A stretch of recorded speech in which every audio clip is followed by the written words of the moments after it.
I grew up in a middle-class family in Jharkhand, very close to Bengal. So I met with an accident when I was very young, which meant that I missed most of my early schooling. It took a very different sense of the world view, became a bit of a rebel growing up, started challenging a lot of status quo.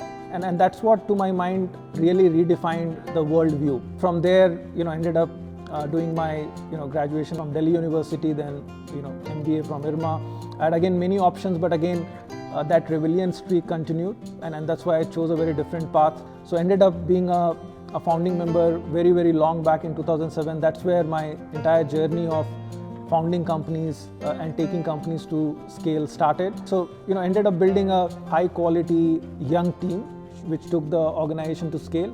Those days I think also redefined my thinking process on leadership. What I realized was experience is extremely important, but not beyond a point, right? So it was extremely important that we invest in people, we give them tremendous amount of confidence, we allow them to execute, we give them wings to fly, and also if they don't succeed, we don't damage their confidence. 2017 again, I ended up founding a lending company, ended up founding an asset management company, and ended up founding CredAvenue, as we see is unfolding to become the part of capital market infrastructure as we build.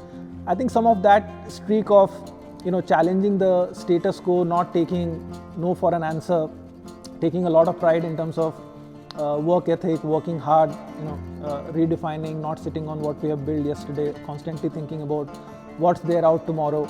I think that's something which has pushed me a lot, thinking about how significant can you be, right? How can you leave a mark behind, dent behind, create something which can outlive, outlast, leave a legacy behind. I think those are things which are extremely important, the way we think. When we started building CredAvenue, we ended up taking a very large office, 30,000 square feet office, and with 4 of us, people were saying, you guys are really crazy. And some of our well-wishers were looking at us saying, but are you guys really stretching yourself? And we had put in whatever savings we had to build the company.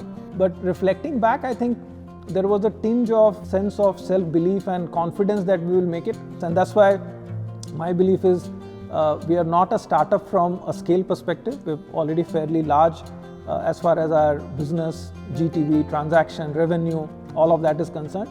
But we would like to be a startup over the next 30-40 years, just on the core beliefs of how a startup should really function.